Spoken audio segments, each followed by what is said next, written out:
परित्राणाय साधूनां विनाशाय च दुष्कृता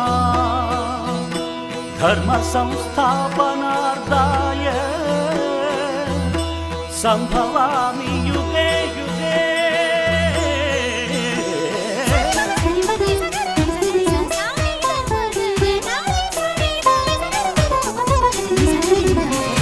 உலகினில் மனிதன் வாழும் வரை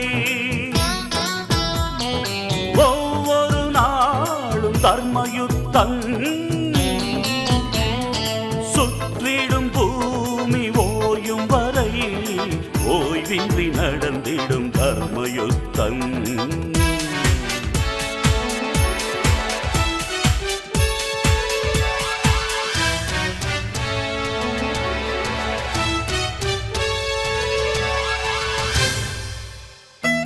கருவில் யுத்தம், பிறப்பில் யுத்தம், கருத்தில் யுத்தம், காலம் முழுதும் தர்மயுத்தம். உழைப்பில் யுத்தம், பிழைப்பில் யுத்தம், உயர்வில் யுத்தம், உலகில் என்றும் தர்மயுத்தம். ஒரு துளி மழையில் கடலின் தொடக்கம், ஒரு பெண் நினைத்தால் எதுவும் நடக்கும் தர்மயுத்தம். ஆணை பெற்று எடுத்தாய் பெண்ணே, ஆதிசக்தி நீதான் பெண்ணே, தர்மயுத்தம். பஞ்சை போன்ற நெஞ்சிக்குள்ளே தீ எதற்கடா, கையில் ஏந்த பூக்கள் உண்டு கத்தி எதற்கடா, ரத்தம் சிந்தும் யுத்தம் இங்கே தேவையில்லையடா, நித்தம் ஜெயிக்கும் வாழ்க்கை மட்டும் நமக்கு வேண்டுமடா. போராட்டம் இல்லாமல் வரலாறு கிடையாது, தடைக்கற்கள் நீ தாண்டி நடைபோடு, சொர்க்கம் உன் பக்கத்தில் நித்தம் செய் தர்மயுத்தம். It's a battle of war, man to man, daily ego war, cold war, it's a slow poison, country to country, it happens often. ஒரு முறை உலகில் உந்தன் பிறப்பு, உனக்குள் இங்கே அச்சமெதற்கு, வீரம் வேண்டும்.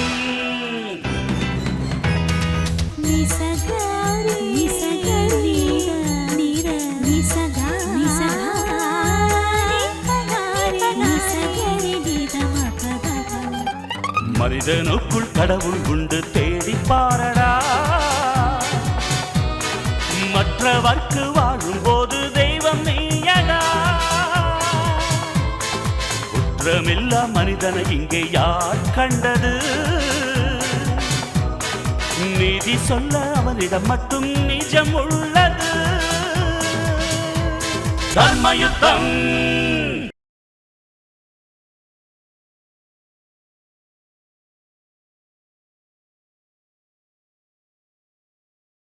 சந்திரசேகரோட ஒவ்வொரு அசைவையும் அணு அணுவா நீ கவனிக்கணும்.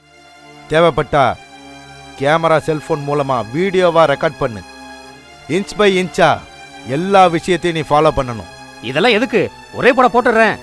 அவசரப்படாத, நான் சொல்றத மட்டும் நீ செஞ்சா போதும். சரி சரி. சொன்னதெல்லாம் ஞாபகம் இருக்கா? இருக்கு. சொன்ன மாதிரி வேலையெல்லாம் நடந்து முடிஞ்சிருச்சுன்னா முன்னாடியே நான் சொன்ன மாதிரி உனக்கு சேர வேண்டியதெல்லாம் தானா போய் சேர்ந்துடும்.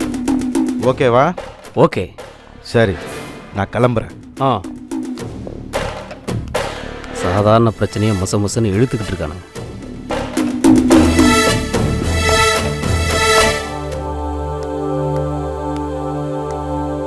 Excuse me. யாரை பார்க்கணும்? நான் வக்கீல் சாரை பார்க்கணும். சார் ரொம்ப பிஸியாக இருக்காங்க. நான் அவசியம் பார்த்தாகணும். போய் சொல்லுங்க. உங்கள் பேர்? மாதவி. வெயிட் பண்ணுங்க.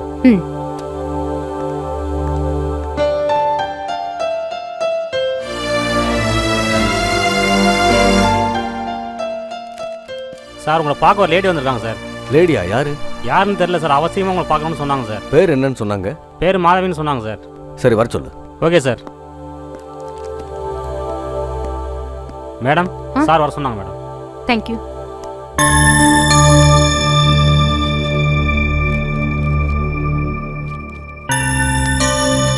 வணக்கம் சார். வாங்க. வணக்கம். Thank you sir. உட்காருங்கம்மா.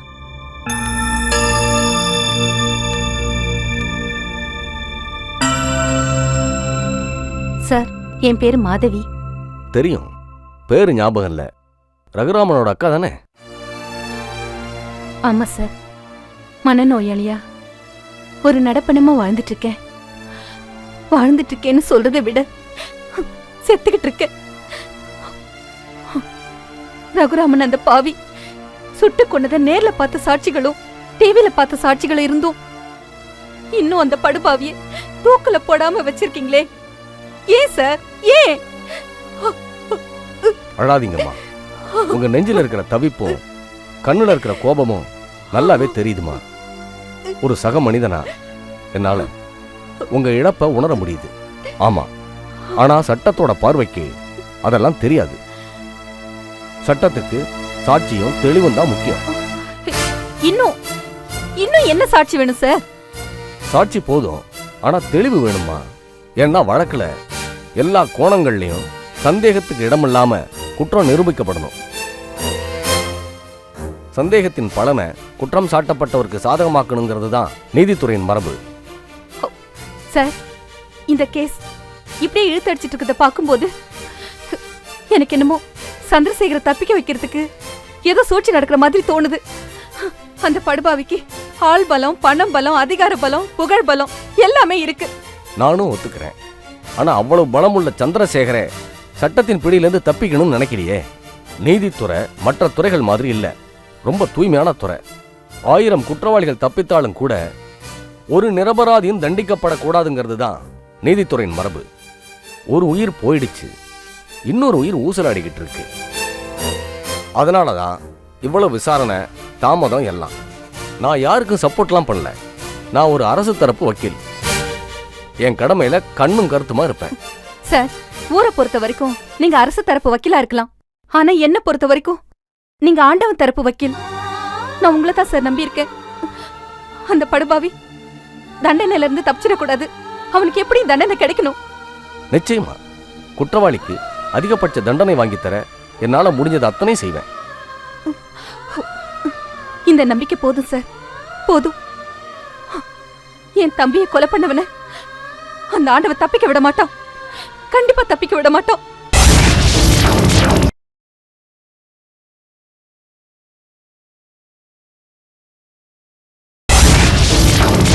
என் தம்பியை கொலை பண்ணவன அந்த ஆண்டவன் தப்பிக்க விட மாட்டான். கண்டிப்பா தப்பிக்க விட மாட்டான். அழாதம்மா, நம்பிக்கையோட இரு. நல்ல தீர்ப்பு கிடைக்கும். ரொம்ப நன்றி சார். நான் போயிட்டு வரேன். சரிம்மா.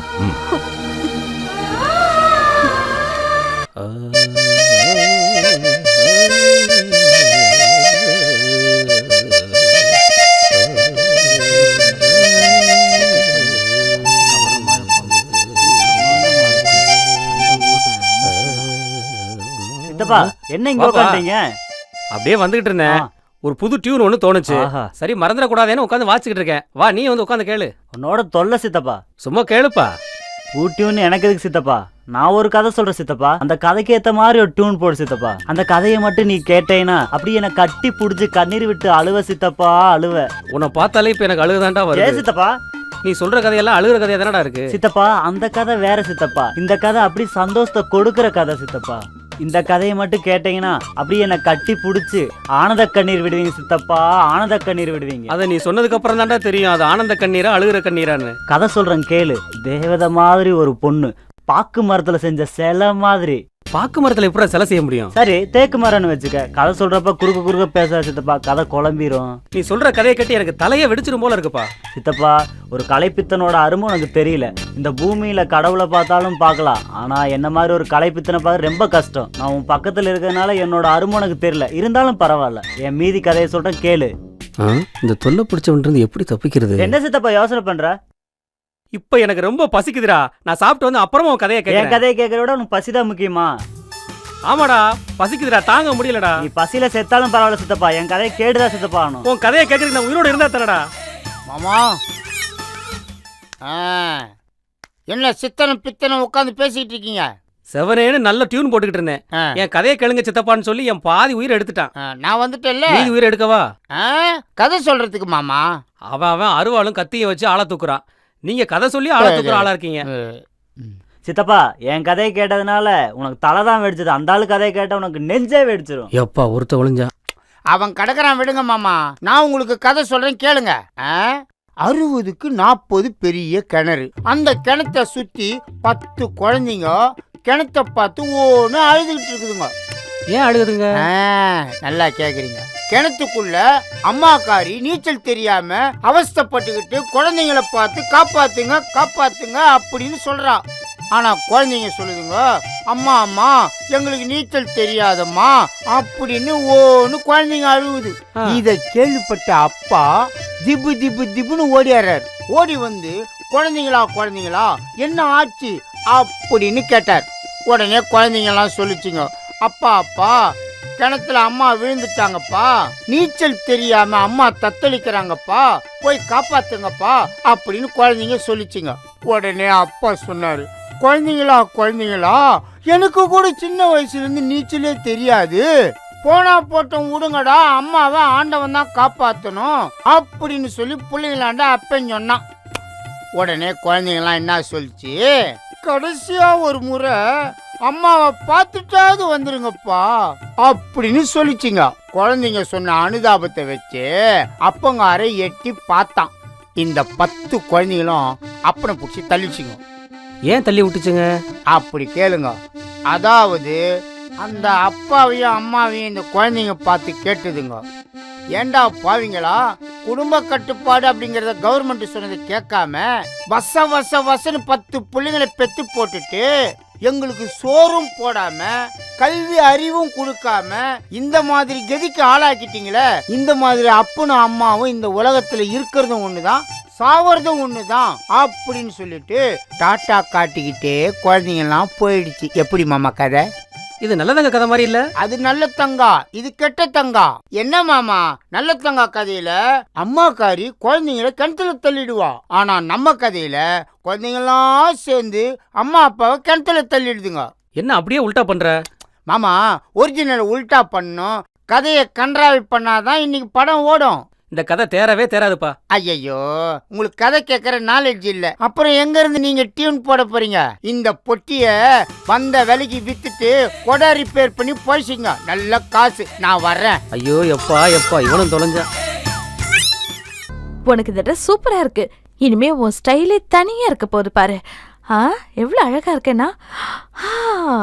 ஐசு ஐசு ஐசு குட்டி. யாரு?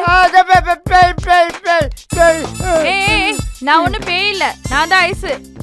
நான் பேய் பிசாசி வந்துருச்சுன்னு பயந்துட்டேன். ஆமா, எதுக்கு இப்படி மாவு குண்டான தலையை ஓட்டாம இருக்க? இது ஹெர்பல் கிரீம் போட்டு என் ஃபேஸ் பியூட்டிக்காக பேக் பண்ணிருக்கேன். எதுக்குமா இவ்வளவு ரிஸ்க் எடுக்கிற? என்ன கல்யாணம் பண்ணிக்கிட்டு ஹவுஸ் ஒய்ஃப் ஆயிடு. என்னது, நான் உன்னை கல்யாணம் பண்ணிக்கிறதா? சீ, நான் முறை மாம, நீ முறை பொண்ணு. என்னது, நான் முறை பொண்ணா? நான் முறைக்கிற பொண்ணு. நாளுக்கு நாள் நான் என் பர்சனாலிட்டியை டெவலப் பண்ணிட்டே இருப்பேன். என்னைக்காவது ஒரு நாள் உலக அழகி ஐஸ்வர்யா ராய் மாதிரி வந்து காமிக்கல, என் பேரையே மாத்திக்கிறேன் பாரு. உலக அழகி ஆகணுமா? அப்படி நினைச்சு நாளை கடத்தி உள்ளூர் கிழவி ஆயிட போற. அதுக்கப்புறம் ஐஸ் வைக்கிறவங்க கூட உன்னை திரும்பி பார்க்க மாட்டான். ஐஸ்வர்யா ராய் மாதிரி ஆகணும்னு நினைக்கிறியே, இது உனக்கே நியாயமா இருக்கா? இந்த அல்வாவை சாப்பிட்டுட்டு பூவை வச்சுக்கிட்டு ஓகேன்னு சொல்லுமா, ஓகேன்னு சொல்லு. நான் உடனே கல்யாணம் ஏற்பாடு பண்றேன். இத பாரு, என்ன கல்யாணம் பண்ணிக்கிறேன்னு நினைச்சு நீ கனவுல கூட நினைச்சு பாத்துறாத. ஏதோ அக்கா பொண்ணாச்சேன்னு அரிசி மூட்டை மாதிரி இருக்கிற நீ, வீட்டுல இவ்வளவு பெரிய கண்ணாடி இருக்குது, அந்த கண்ணாடியில உன்னை நீ பாத்துருக்கிறல்ல, அதுக்கப்புறமும் உலக அழகாவன்னு சொல்றிய, உனக்கே நியாயமா இருக்கா? இத பாரு, நான் சிவப்பு, நீ கருப்பு, நம்ம 2 பேரும் சேர்ந்து வெளியே போனா எல்லாரும் காரி துப்புவாங்க. இத பாரு, நான் கருப்பா இருந்தாலும் பொறுப்பா இருப்பேன். நீ வெறுப்பா பேசி என்னை வேதனைப்படுத்தாத. சிறப்பான வாழ்க்கையை நான் உனக்கு தர்றேன். நான் உனக்கு பெட்டர் ஜோடியா இருப்பேன். ஒருத்தர் புரிஞ்சுக்கலாமா? இத பாரு, இந்த புரிஞ்சுக்கிறது சொரிஞ்சுக்கிறது இதெல்லாம் வேண்டாம். வேணா போனா போகுதுன்னு ஒரு போஸ்டிங் தரேன்.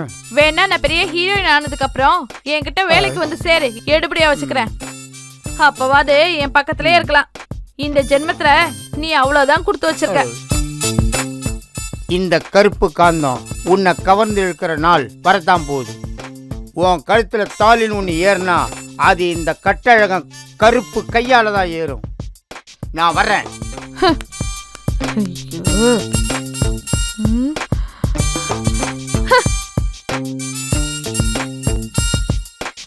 ஐஷு நீ உன் வேலையை பாரு ஐஷு. காண்டவங்க எல்லாம் பேசுறத உன் காதுலயே போட்டுக்காத.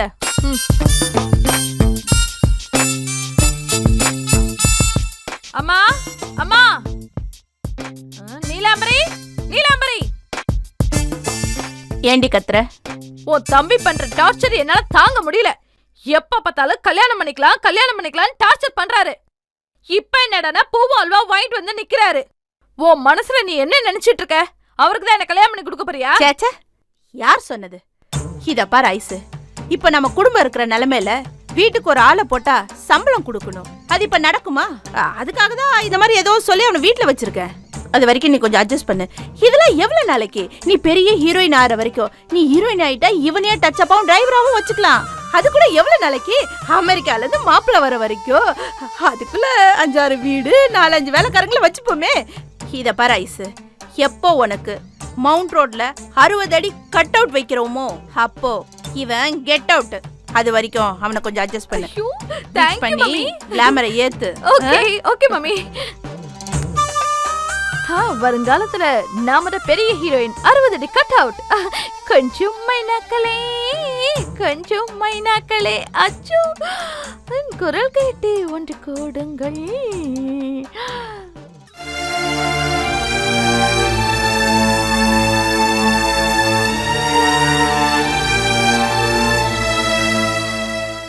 நான் ரொம்ப தெளிவா பல முறை சொல்லியும் நீங்க இப்படியா கேர்லெஸ்ஸா இருக்கிறது?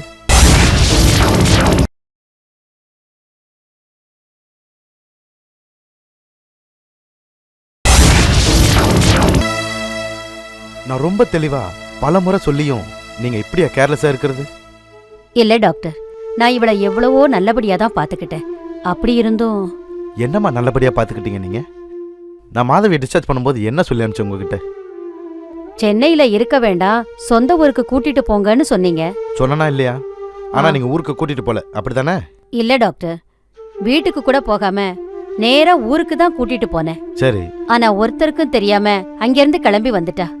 தேடி வந்து பாக்கும்போது தான் தெரிஞ்சது இவ இங்க இருக்கான்னு தெரிஞ்சது.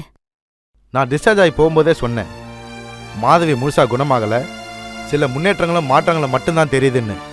தொடர்ந்து இந்த ஹாஸ்பிட்டல் அட்மாஸ்பியர்ல இருக்க வேணாம், ஒருவேளை ஊருக்கு கொண்டு போய் தங்க வச்சா இடமாற்றம் ஒரு நல்ல மனமாற்றத்தை ஏற்படுத்த வாய்ப்பு இருக்குன்னு. ஆனா இப்ப என்ன ஆச்சு? என்ன நிலைமையில இருக்காங்கன்னு பாருங்க.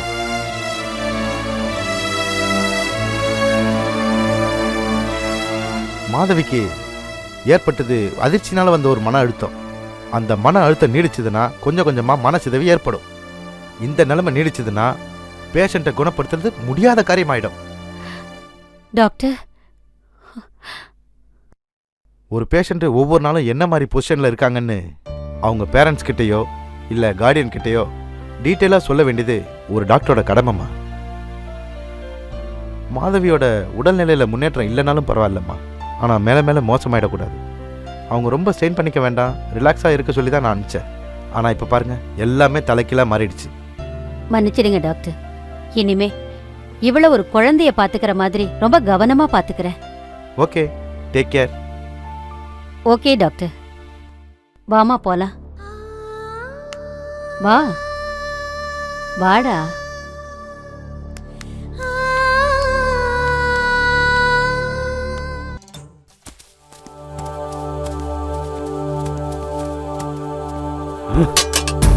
யோ, ஏன் கடப்பாரை கீழே போடுற?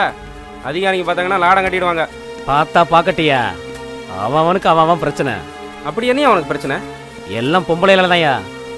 பொம்பளைகளோட வாழவும் முடியாது, அவங்க இல்லாமே இருக்க முடியாது. பொம்பளைங்களால உனக்கு என்ன பிரச்சனை? என்ன பிரச்சனையா? எனக்கு ஒரே ஒரு தங்கச்சி, அவளை ராணி மாதிரி வாழ வைக்கணும்னு தான் நில மோசடியும் பேங்க் மோசடியும் பண்ணேன். ஆனா அவ என்னடானா, நான் ஜெயிலுக்கு போயிட்டேன்னு தெரிஞ்சதும் எவனையே இழுத்துட்டு ஓடிட்டா. இப்ப 3 மாசம் கர்ப்பமா இருக்கலாம். எனக்கு ஒரே அவமானமா இருக்கு, அசிங்கமா இருக்கு.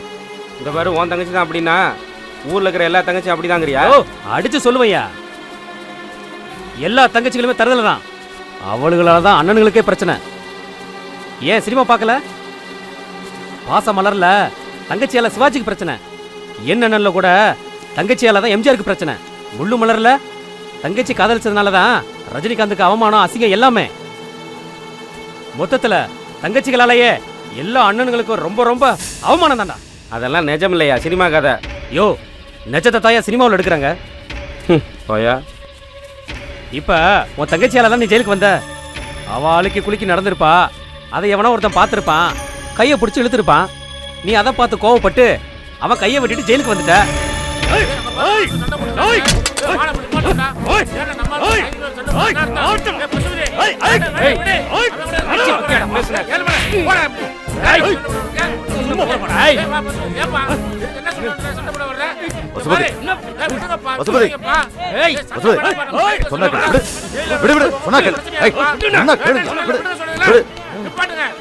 அடுத்த வாரம் ரிலீஸ் ஆக போற, அதுக்குள்ள எதுக்கு தகராறு பண்ணிட்டு இருக்கேன்? பசுபதி, இவன் தங்கச்சி தப்பு பண்ணதுனால என் தங்கச்சி பத்தி தப்பு தப்பா பேசுறான் சார் அவன். ஏங்க, உங்க தங்கச்சி தப்பு பண்ணா அவன் தங்கச்சியை தப்பா பேசணுமா? யோ, அவன் தங்கச்சி இல்லையா, உலகத்துல உள்ள எல்லா தங்கச்சி தப்பானவதான். உனக்கு ஒரு தங்கச்சி இருந்தா அவ கூட எவனையாவது எடுத்துட்டு தான் ஓடி இருப்பா.